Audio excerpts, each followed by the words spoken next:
Good morning. Ngasi card message yengase ko ngasi card message se khoigi rashi gi matungina ko Rashifal yengbai type ta ai gi rashi do gi card sa mai tar wing jamni ko sisina ado adi ani thoe ko ina card yeng base hadi channel amadana ai gi nungti gi 1 2 3 and hadi ahum khallaga no magi tips kumba kai gumba hapa duma leire sisina only just rashi gi khatang ni ko ado rashi try thoe gi matungina aina card tara ga ni thoe khatang uthok jarage ko ahum mari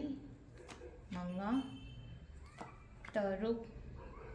Taret, Nipan, Mapan, Tara, Taramathoi, Taranithoi.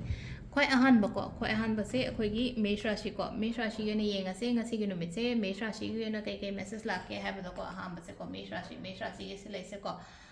yumda khatang learning da bai mong da oin ob hadi aina leiri ba jaga se ko hadi learning da ba khatang chathokning ba khotokning ba stress khatang lei ba hai tar ko hadi sum stress ha ga yamna matha sa ba na tra ko isa se haining da ba khotning da ba hai tar ko khatang lap na gum ba chatning ak podom ma ko loin thadu o ga da mai tar ga lei ba la poina oi ko sai na hai se thadu o chat pa kho pa dum ba di tobi ga no se lei na ko hadi nungai tre na khala se ba leiri ba jaga du di ngatang chathokera koi thokera ama amai le ko adu na tra ga amana kai to ha thaba inkhang to bo ko pa gum ba le ra ga di ha tar ko give up kum ba tong yang podo ai do tong taba makhatana chathaning taba khotarning ko ngai toroga lai ko slai se ko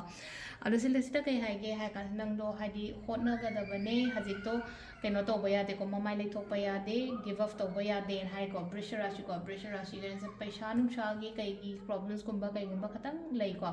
thuna di phagani ko se ko darkar le raga di mingon de gi help kumba kai gumba lobi ba ko next na akoi gi keno ko se lai ko pressure lai re next akoi gi kar keno mithun rashi gi खल्लगा लेरिबा थबक मैम दो तो खंदंग खल्लगा लेगनो को हादि खन पांगथो ट्रगदि को मीना हान पांगथोख्रनि एना खल्लिङे दको नेक्स्ट ता अखोइगी कनो कर्कट राशि गी ओइना हारगदि इमुंग मनुंग यामना नुसीना चानना लेमिनबा खोमिनबा को पैसा नुसा ओइरो अमा ओइरो सुगुम्बा सुदुम चंगकपा लाकपा ओइना ओइरि को नेक्स्ट ता सिंहा गी से ngarang su sumaina lakpane ko haidi si gi अखोइगी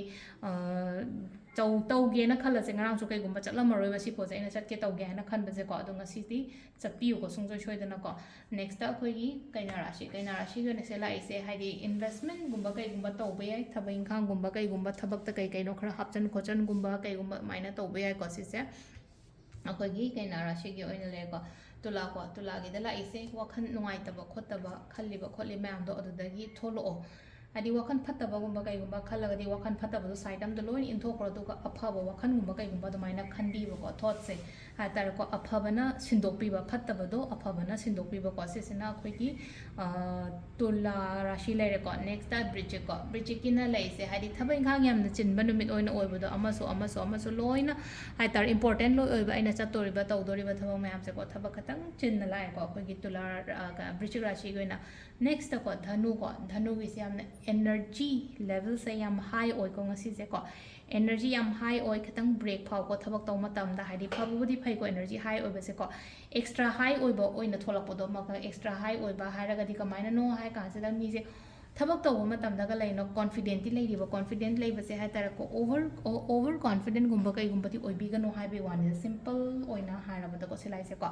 aduga next ta khoi gi makar rashi gi na shaw ya de patiently handle to pot mayam se ko makar gi na patiently handle to bi ba next na amuk lai se hai to ko makar gi matung ga khoi gi oina ko makar gi matung da kumbh rashi gi oina sida lai se ko hai de emotions kari kra sugumba mayam se control tawra ko thabak se aina tawdori ba aina tawge haina thakhali ba thaba inkhang mayam ke ko mayam se phajana tawbiyo ko haidi kai ketang